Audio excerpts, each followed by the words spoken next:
Bonjour à tous, j'espère que vous allez bien. Aujourd'hui, nouvelle vidéo sur le tirage au sort des 8e de finale de Ligue des Champions. Au programme, on va revenir sur les 3 plus grands matchs qui s'annoncent, donc PSG Liverpool, Real Madrid Atlético et Bayern Bayer Leverkusen. Si la vidéo vous plaît, n'hésitez pas à liker, à vous abonner et c'est parti. On commence avec la meilleure affiche et c'est celle qui me tient le plus à cœur, étant supporter du Paris Saint-Germain. C'est évidemment ce PSG Liverpool, deux équipes qui brillent actuellement, même si Paris c'est plus récent, alors que les Reds c'est depuis le tout début de saison avec la transformation sous Arne Slot.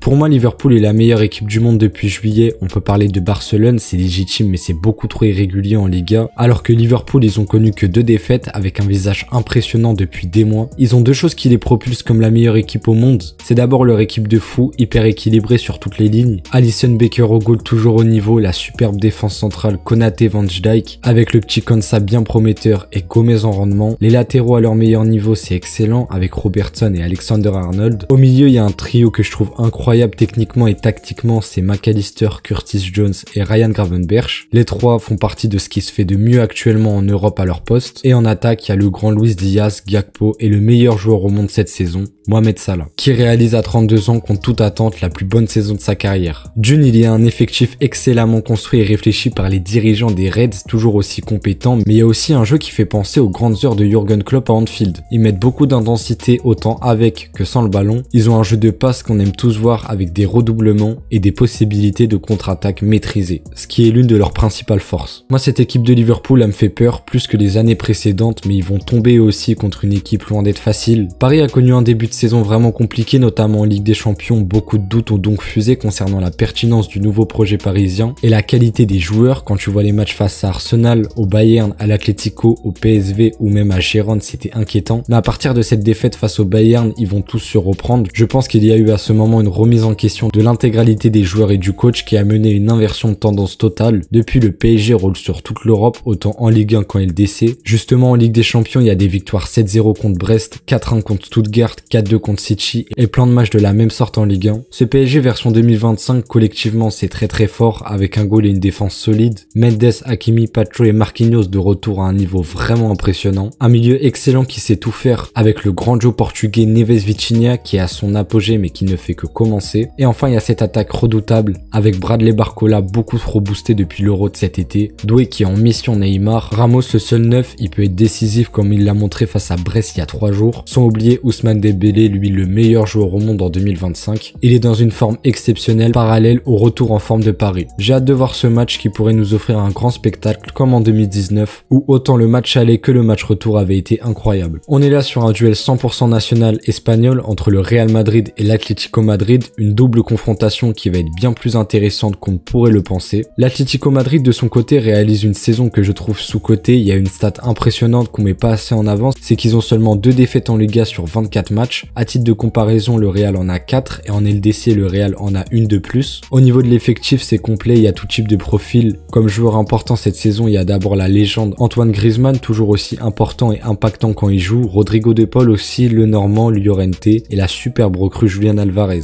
qui après des débuts un peu mitigés a vite réussi à se remettre dans le droit chemin et il est devenu indispensable à cette équipe, tout comme André Correa en super sub d'ailleurs. Le spectacle va pas être de grande qualité vu les idées tactiques que continue d'avoir El Cholo et qui continue de marcher à travers les années, donc pourquoi changer? Ce style l'a amené au sommet et l'a fait rester au sommet pendant plus d'une décennie et ça continue encore actuellement, même si parfois il y a des périodes où on assiste à de belles phases de jeu et d'ailleurs dans l'absolu, il aurait les joueurs pour le faire. Donc attention à ne pas sous-estimer les colchoneros qui sont toujours des cadors espagnols. Du côté du Real, évidemment, l'effectif est bien meilleur. En clair, ils ont les meilleurs joueurs du monde réunis, mais on l'a vu beaucoup de fois que ça fait pas tout. Leur première partie de saison était délicate, surtout quand on mettait leurs résultats en parallèle avec la qualité des joueurs de leur équipe. Mais depuis quelques semaines, c'est mieux, en témoigne la double confrontation contre Manchester City où ils ont gagné le premier match comme ils savent le faire en faisant une remontada à la toute dernière minute, mais aussi un match impressionnant gagné 3-0 avec un triplé de Kylian Mbappé. En parlant de Kylian Mbappé, il est définitivement de retour, je viens de le dire, il a marqué un triplé au match retour avec un deuxième but de fou. En total, il est à 27 buts cette saison en 37 matchs. Un bon score, mais s'il aurait été au niveau depuis le début de saison, il aurait bien plus. Un début de saison qui aurait été chaotique pour lui sur tout.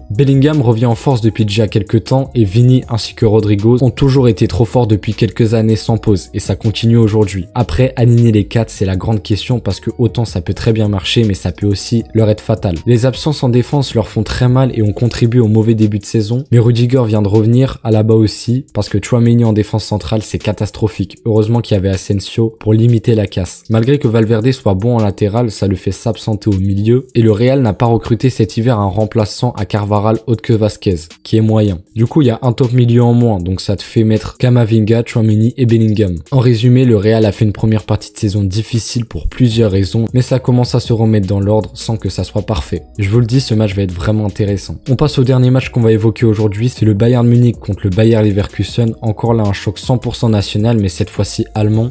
Le problème au Bayern Munich, c'est qu'il n'y a pas un style de jeu défini et que quand tu rencontres un gros, c'est soit excellent, soit cata, mais la plupart du temps, c'est cata et ça, c'est pas normal. Il y a trop de limites dans cette équipe et l'effectif a encore besoin de changements et surtout de joueurs fiables, ce qui manque cruellement au club comme à United aussi. Après, faut pas tirer pour tirer. En Bundesliga, ils roulent sur tout le monde. Ils sont toujours fidèles à leur mentalité avec 65 buts inscrits en 22 matchs, ce qui en fait la meilleure attaque et 19 buts concédés, ce qui en fait la meilleure défense. Donc faut quand même le rappeler qu'en Bundes, ils sont venus pour reprendre leur trône sans ralentir. Mais il manque quelques petites choses au club, ce qui le rend fébrile sur la scène européenne et qui lui sera sûrement fatal cette saison. Le Bayer Leverkusen a fait rêver tout le monde la saison passée, même les non-supporters du club, forcément quand on voit la saison historique qu'ils ont fait avec 0 défaite sur un an, sauf en finale de Ligue Europa, car ils ont rien pu faire contre le grand Lookman, mais vu ce qu'ils avaient fait les mois précédents, ils auraient mérité de la gagner. Cet été, ils ont étonnamment réussi à garder tous leurs joueurs, comme le très grand Florian Wirtz, les excellents pistons Frimpong Grimaldo, l'indispensable expérimenté Xhaka, le buteur nigérian Boniface, même s'il connaît une blessure depuis quelques semaines maintenant. D'ailleurs, Patrick Schick le remplace très bien avec 20 buts toutes compétitions confondues cette saison. Sans oublier les Palacios, Ta et Nkapie. Leur jeu qui avait impressionné tout le monde l'année dernière par la maturité technique, le plaisir qu'on prenait à les regarder et tout ça grâce au travail en quelques mois de Xabi Alonso, qui est toujours là, comme le jeu de l'année passée. Mais logiquement, ils ont pas pu refaire l'exploit 2 fois, mais ils ont enregistré qu'une défaite quand même. C'est très peu, et ils sont parmi les clubs avec le moins de défaites en championnat qui jouent en LDC. Mais ce qui les empêche de tout casser encore cette saison, c'est le manque d'expérience et le manque de vice, mais vu l'âge moyen de l'effectif, c'est normal. Par exemple, le match contre le Bayern le week-end dernier, tu dois le gagner tous les jours. Cette double confrontation va être intéressante au vu de la rivalité qui s'est créée depuis 2-3 ans. Les Leverkusen arriveront-ils à détrôner le Bayern sur une compétition européenne? C'est ce qu'on verra. En tout cas, le Bayern Munich n'a plus gagné contre le Bayer Leverkusen depuis le 30 septembre 2022.